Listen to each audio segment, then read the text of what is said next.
Right வா. கேள்வி எண் 3 அப்படியே நோட் பண்ணிங்கப்பா. நோட் பண்ண சொல்லுங்கள். பாருங்கப்பா, அடுத்தது வாங்கப்பா. வேறு ஆன்சர் ட்ரை பண்ணிங்களா? மைத்துனன் அப்படின்னா பிரதர் இன்லாவா? சரி, ரைட் வா, செக் பண்ணிடலாமா? சூப்பர்.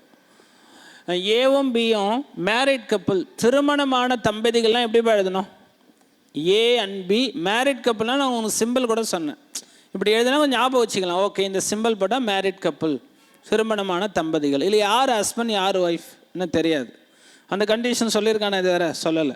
இதில் யார் கணவன் யார் மனைவி, ரைட்டா? அதெல்லாம் அவன் சொல்லலை சார். ஃபஸ்ட்டு ஏ தான் கொடுத்துருக்கான், ஃபஸ்ட்டு ஹஸ்பண்டை தான் சார் சொல்லணும், அப்படிலாம் நமக்கு தெரியாது, அது சொல்லலை. அடுத்தது பாருங்கள், எக்ஸும் ஒய்யும் பிரதர், சகோதரர்கள் சொல்கிறாங்க, ரைட்டா? இப்போ எக்ஸ் ஒய் உங்களோட என்ன லிங்க் ஆகுதுன்னு அடுத்த கண்டிஷன் படிங்க போதும்.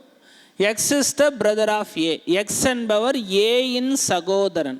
எக்ஸ் யாராம்பா? ஏவோட பிரதராம். அப்போ எக்ஸும் ஒய்யும் ஆல்ரெடி என்னப்பா சொல்லிட்டாங்க? சகோதரர்கள், பிரதர்ஸ்ன்னு சொல்லிட்டாங்க. அப்போ என்ன புரியுதுன்னா, அப்போது ஒய் எக்ஸ் 2 பிரதர். இது ஏ யாராக இருக்கணும்?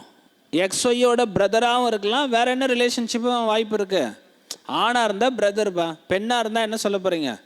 சிஸ்டர்னு சொல்ல போகிறோம். நமக்கு அதெல்லாம் சொல்லலை, ரைட்டா? இவங்க 2 பேரும் மேரிட் கப்புள். இப்போ என்ன கொஷின் கேட்குறான்? ஒய் என்பவர் பிக்கு எந்த வகையில் உறவாகிறார் சொல்லுங்கப்பா. இவங்க 2 பேரும் மேரிட் கப்புள். இது அவங்களோட 2, இப்போ ஒன்றும் இல்லை, சும்மா ஒரு ஐடியா ஞாபகம் வச்சு. இவங்க ஒரு ஆண் ஞாபகம், ஒரு ஹஸ்பண்ட், இது அவங்களோட ஒய்ஃப் ஞாபகம் வச்சுங்களேன். சும்மா நீங்களே ஒரு அசம்ஷனாக எடுத்துங்க. அப்படி எடுத்தால் ஒய் பிக்கு எந்த வகையில் உறவாகிறார் நம்ம என்ன சொல்லணும்? பிரதர் இல்லா, மைத்துனன்னு சொல்லணும். இதே இப்படி வந்தால் என்னப்பா சொல்லணும்? ஒருவேளை இவங்க ஹஸ்பண்ட் இவங்க ஒய்ஃப்னு எடுத்தா பி ஒய்க்கு எந்த வகையில் உறவுனா என்ன சொல்லணும்? அண்ணி தானேப்பா சொல்லுவீங்க, அண்ணி தானே சொல்லுவீங்க. தமிழ் ரிலேஷன்ஷிப் அண்ணி தானே சொல்லுவீங்க, ரைட் பை? இவர் அண்ணன், அவங்களுக்கு 2 பிரதர் சகோதரர்கள். இது அண்ணனோட ஒய்ஃபு. அண்ணனோட ஒய்ஃபை நம்ம என்னன்னு சொல்லுவோம்? அண்ணின்னு தானே சொல்லுவோம். இங்கிலீஷில் சிஸ்டர் இன்லான்னு சொல்லுவோம். இங்கிலீஷில் என்ன சொல்லுவோம்? சிஸ்டர் இன்லான்னு சொல்லுவோம். அப்போ அவன் என்னப்பா கொஷின் கேட்குறான்? ஒய் என்பவர் பிக்கு எந்த வகையில் உறவாகிறார்னா மைத்துனன், பிரதர் இன்லா. ஒருவேளை இப்படி கேட்டால் நீங்கள் என்ன சொல்லணும்? இவங்க ஒய்ஃபாக இருந்தால் நம்ம அண்ணி அப்படின்னு ரிலேஷன்ஷிப் வரும். ஒருவேளை இவங்க ஒய்ஃபாக இருந்து இவர் ஹஸ்பண்டாக இருந்தால் நமக்கு என்னப்பா சொல்லுவீங்க?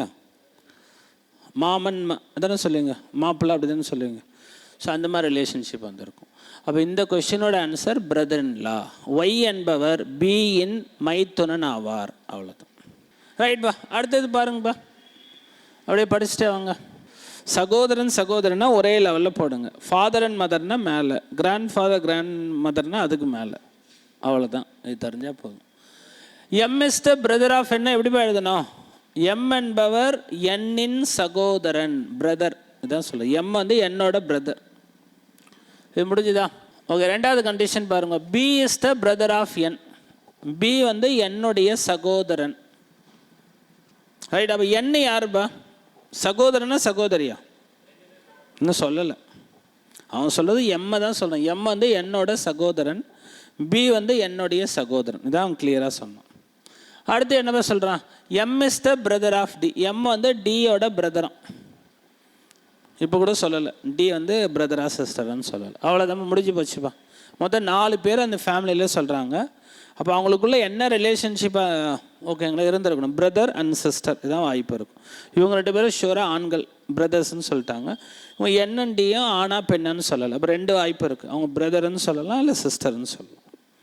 அப்போ கேள்வி ஆப்ஷனில் யாரை வச்சு கொடுத்தா நம்ம சரியாக சொல்லலாம்? M is brother of n, m is brother of p, m is brother of d, இதெல்லாம் ஷூராக கரெக்டுன்னு சொல்லலாம். இல்லை இவரை வச்சு ஆரம்பிக்கணும். P is brother of n, p என்பவர் எம்மின் சகோதரன், பி என்பவர் டியின் சகோதரன், இதெல்லாம் ஷூராக கரெக்ட். இவங்கள வச்சு ஆரம்பிக்க முடியாது. ஏன் முடியாதுப்பா? ஆனால் இப்போ என் என்பவர் டியின் சகோதரன் அல்லது சகோதரி, இப்படி தான் சொல்லணும். டி என்பவர் எம்மின் சகோதரன் அல்லது சகோதரி, இதெல்லாம் 2 சான்ஸாக தான் சொல்லணும். அப்போ எந்த ஆப்ஷன் ஷூராக கரெக்டு பாருங்கள். அவ்வளோதான்ப்பா. ஏன் ஆப்ஷன் ஏ வராதுப்பா? ஏன் தப்பு? என்ன ஆனா பெண்ணானு தெரியாது. அப்புறம் பிரதர் ஆர் சிஸ்டர் தான் ஆப்ஷன் இருக்கும். ஏன் செகண்ட் ஆப்ஷன் ஆல்சோ ராங்பா? இங்கே அதே என்எஸ்ன்னு தான் ஆரம்பிக்கணும். என் என்பவர் டியின் சகோதரன் அல்லது சகோதரி. அப்போ ஆப்ஷன் சி கரெக்டாக இருக்குது பாருங்கள். M is brother of p, இது கரெக்டு. ஆப்ஷன் டி அதனால் தப்புப்பா. அதே தான். அவர் டி என்பவர் எம்மின் சகோதரன் அல்லது சகோதரி, எய்தர் பிரதர் ஆர் சிஸ்டர். ஓகேவா? ஸோ அதனால் ஆப்ஷன் சி தான் ஷூராக கரெக்ட். எம் என்பவர் பியின் சகோதரன் ஆவான்.